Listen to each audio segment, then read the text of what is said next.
तो हेलो दोस्तों आज हम देखने वाले हैं सबसे पहले सहकारी संगठन की सीमाएं। ठीक है, तो अपन विशेषताएं लाभ वगैरह देख चुके हैं। अब हम देखेंगे इसकी सीमाएं, लिमिटेशंस ऑफ कोऑपरेटिव सोसाइटी। तो सबसे पहले इसकी लिमिटेशन आती है लैक ऑफ रिसोर्सेज, मतलब संसाधनों की कमी। तो जैसे कि हमने बताया था, इसमें लोग भी कम इन्वॉल्व होते हैं। ठीक है, और मतलब जो इसके व्यवसाय करता होते हैं वो बहुत कम इन्वॉल्व होते हैं, तो इसलिए संसाधनों की वो कमी जो हमें देखने को मिलती है। तो सहकारी समिति के संसाधनों की उत्पत्ति समिति के सदस्यों की पूंजी से होती है। ठीक है, और सदस्यों की संख्या सीमित होने के कारण पूंजी भी सीमित रहती है। इस कारण इस प्रकार की समितियों में संसाधनों की सदैव कमी रहती है। ठीक है, जैसे कि हमने बताया था, तो लोग ही कम इसमें ज्वाइन करते हैं, तो इसलिए संसाधनों की भी कमी रहती है। इसके आती है प्रबंध संचालन का अभाव, नंबर 2, मतलब लैक ऑफ एफिशिएंट मैनेजमेंट।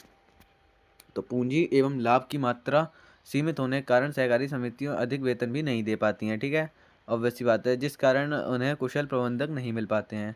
जो सदस्य अपनी इच्छा से अवैतनिक सेवाएं देते हैं वे सामान्यतः पेशेवर योग्यता प्राप्त नहीं होते। ठीक है, जिस कारण समिति में हमेशा कुशल प्रबंधन का अभाव बना रहता है। मतलब जो इसमें लोग ज्वाइन करते हैं वो ज़्यादातर पढ़े लिखे कम होते हैं, या उनको जो है नॉलेज कम होती है। ठीक है, तो ये होता है प्रबंध संचालन का अभाव, मतलब कम नॉलेज वाले लोग एक तरह से। ठीक है, तो इसका आती है गोपनीयता का अभाव, लैक ऑफ कॉन्फिडेंटली कॉन्फिडेंटलिटी।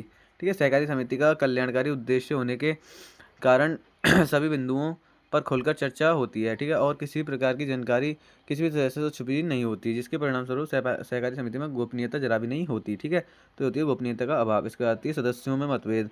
तो सदस्यों की संख्या अधिक होने के कारण प्रत्येक सदस्य का समिति के प्रबंध संचालन में समान भाग लेने का अधिकार होने के कारण किसी भी तथ्य पर मतभेद हो सकते हैं। कभी कभी सदस्य अपने व्यक्तिगत हितों को प्राथमिकता देते हैं, जिससे अन्य सदस्यों को समिति का हित पीछे छूट जाता है। तो कभी कभी कुछ लोग क्या होते हैं, जो क्योंकि ये जो बनाए जाते हैं, ये सहकारी समिति बनाई जाती है जन कल्याण के लिए, लेकिन कभी कभी कुछ सदस्य क्या होते हैं, वो अपना कल्याण सोचते हैं, जनता चाहे कुछ भी करे। ठीक है, तो इस चक्कर में आपसी मतभेद ज़्यादातर बन जाता है कभी कभी।